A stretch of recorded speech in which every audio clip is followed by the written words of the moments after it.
Hai, Assalamualaikum warahmatullahi wabarakatuh. Saya Kak Elin, Nur Azlin Muhammad. Trip pertamanya, Kak Lin nak bagi tahu, Kak Lin nak share ucapan terima kasih kepada semua yang telah berkongsi dan juga telah komen post Kak Lin yang bertajuk Saya OKU Mentor. Alhamdulillah, posting tersebut sekarang ni telah mencapai 2.1K likes dan ada ratusan komen yang mana Kak Lin minta maaf banyak-banyak. Kak Lin belum sempat lagi untuk reply satu-satu sebab keadaan kesihatan yang masih lagi belum mengizinkan. Ada kalanya waktu okey tu bolehlah reply sikit-sikit. Waktu dah tak okey sikit tu kena slow-slowly lah undur-undur diri sekejap pada Facebook.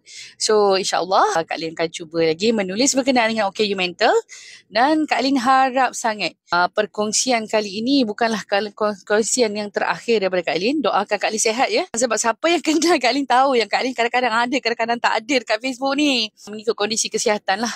Jadi yang baru mengenali, salam perkenalan, jemput baca. Perkongsian yang Kak Lin share di Facebook. Kalian juga ada akaun juga di banyak platform social media yang lain. Boleh singgah blog Kak Lin juga.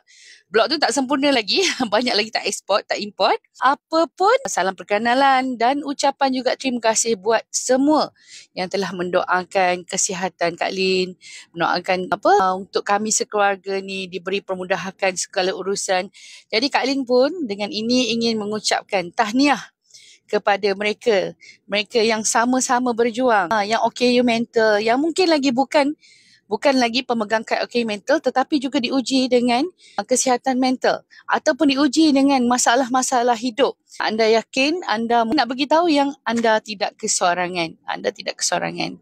Allah menguji kita kerana kita mampu. Dan buat semua, ucapan terima kasih sekali lagi. Dan sebelum Kak Lin akhiri rekod video ini, yang Kak Lin ambil spontan jadi, tak boleh rancang-rancang, kau rancang tak jadi. Kami diuji, kamu juga diuji. Sesungguhnya seseorang yang terbuka hatinya pasti belajar sesuatu. Assalamualaikum.